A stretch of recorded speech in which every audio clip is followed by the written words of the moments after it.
Hey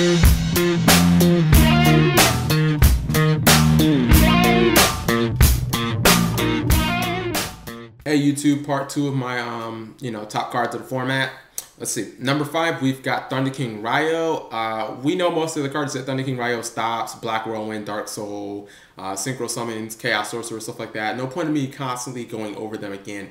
But now, because of Pot of Duality, which is seeing so much play, that's just another card in, I guess, the arsenal that, Thunder King basically laughs at. It just seems like as the game goes on, there are just more and more cards that Thunder King can just add to his list of cards that I stop. And, he has the great attack. He's light, so he can be used with Chaos Sorcerer, which is now at 2. He's just a great opening play, and you're going to basically see the card used so much in a lot of side decks, if not main, anti-meta and whatnot, because Sabers won the first YCS, so Sabers are going to see a lot of play, which means you can easily, perfectly counter them with Thunder King. Not to mention, it's great against Glad Beast and so many other decks in the format. Number 4, and number 4 is a card that I am just falling in love with. This is Effect Veiler. Let's see. The reason why Effect Veiler is so good, it's a card that we probably could have used in previous formats because it's the perfect answer to cards like Cold Wave and Giant Trunade, where your opponent plays those and then tries to use like Humley or tries to use Grazaris or Judgment Dragon, because you can just easily, oh, well, they tried to do that. I can't use my spell and traps. Bam, Effect Veiler. It's almost impossible to negate, and it's just a really hard card to stop. In addition, not only can it just stop the most explosive monsters, cards like those, or cards that create those big loops like Arching, but it really hurts monsters that have costs. Stuff like Gladiator Beasts, when they tag in, that's a cost. So if they attack and they try and tag out, you just bam, you hit them with Effect Veiler and their monster goes into the deck and stays there. They don't get the tag back in. Or Stardust Dragon, they play Stardust, you chain Effect Veiler, bam, they just lost their Stardust or whatever. So it's a really amazing card, and then on top of that, it's a tuner. It's light, so you got the chaos element there. The fact that it's a tuner actually is actually important, because it gives the ability for anti-meta decks to not only use this card, but sometimes if you're going for game whatever, make a synchro, maybe you can get some advantage, off like a Cyber Dragon, play this card, make Baronic or something like that. Not Baronic, Goyo, maybe Baronic if you have game.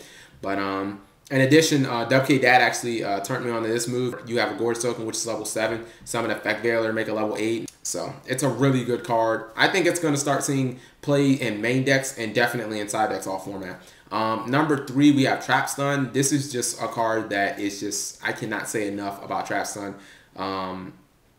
Trap Stun probably, if these other 2 cards hadn't came out, Trap Stun would have been higher on this list.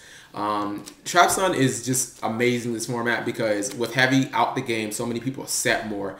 And when you have MST and your opponent has 3 to 4 back row, you're kind of just, it's like you're just playing needles in a haystack. You're just randomly picking or whatever. There's just guesstimation, and it's really not that effective. Trap Stun basically allows you to lock down all the cards at once, even though it's a -1. When you do your explosive plays, those same plays I was talking about, Judgment Dragon and Humley and stuff like that, or, Infernity Archfiend, make a big ass loop and, flood the field with synchros, it basically tells your opponent none of your cards can work right now. And the thing about it is, unlike Decree or something like that, where you can just MST it and go about your business, it's almost impossible to stop. The only real way of trap negation in the game right now that's commonly played is Solemn Judgment. And a lot of people, if you have to use a Solemn on a Trap Stun, I mean, you're not really in a great position. I mean, if you read any of Roy St. Clair's matches, a lot of times he would just have his hand where he wanted to drop the Fall Trolls and do his business with X-Sabers. He would just flip Trap Stun in the main phase 1, and it's just, you can't use your Solemn Warnings, you can't use your Oppressions, you can't do a whole lot. You have Book of Moon and that's it. It's a really hard card to answer, and I think it's going to make a big impact this format. And our number 2 card I'm sorry, not Pot of Duality. Our number 2 card is Solemn Warning. This is a card that, when I first looked at it, I thought this card is just, it's limit worthy, it's broken, it's insane. And so many people were like, well, the life point is too hard, or Oppression is better. And look how dumb those people look now. Solemn Warning is amazing because not only does it stop flips, not only does it stop normals, but I mean, it stops specials as well, and it stops the effects of specials too.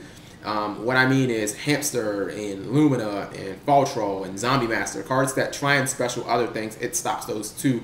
and it's a spell speed 3. We all know how hard counter traps are to stop. The 2,000 life point thing isn't good. I mean, I've seen people who run 3 of these cards and they say, well, it's rarely ever a dead draw because you're not going to draw 3 of them in your opening hand. You know, it's an amazing card, and a lot of times, like, I'm even siding it in Lightsworn, because when you side it in Lightsworn, in a deck like Lightsworn or Infernities, I mean, if I can negate one of your summons, I can probably swarm the field and just beat you down like that. Or the next turn, I probably only need to stop 1 summon. I mean, you can use it against Gorge, you can use it against just so many cards. And my number 1 card, you guys, if you haven't guessed it by now, is Pot of Duality. Pot of Duality just it gives the game back, or it gives so many decks speed, which so many decks have been missing. The Destiny engine is pretty much dead. That was de-draw and whatnot. Allure is at 1. There isn't a whole lot of just instant speed that can be splashed into any decks, but a whole lot, so many decks that need to see one specific card or need one really good that require combo pieces. This is the card you've basically been waiting for. Stuff like Counter Fairies, where you want that Bountiful Artemis turn 1, like, period. It just lets you dig deeper into your deck. And even though it has the 2 big restrictions, the special summon one has almost became irrelevant, because you can kind of just use the theory of what X-Sabers kind of used to do last format, with they had Dark Soul and Sangame and a 2 gold sarcophagus. It's more like, I don't need to go off this turn because I can set up for next turn, and you probably won't be able to stop me. That's why you're seeing so many decks use that. You're seeing decks that are control-oriented use it, and you're seeing explosive decks at the same time do it, because the explosive decks like Infernities or Sabers, they're not looking to go off that turn. They're not necessarily looking for a combo piece as so much as they're looking for an explosive card to use on you next turn. Just hold over. They're just trying to, you know, stay put for 1 turn and then explode next turn. Infernities are using, you know, 2 copies of the card just because, you know, they want to dig for that launcher or whatever.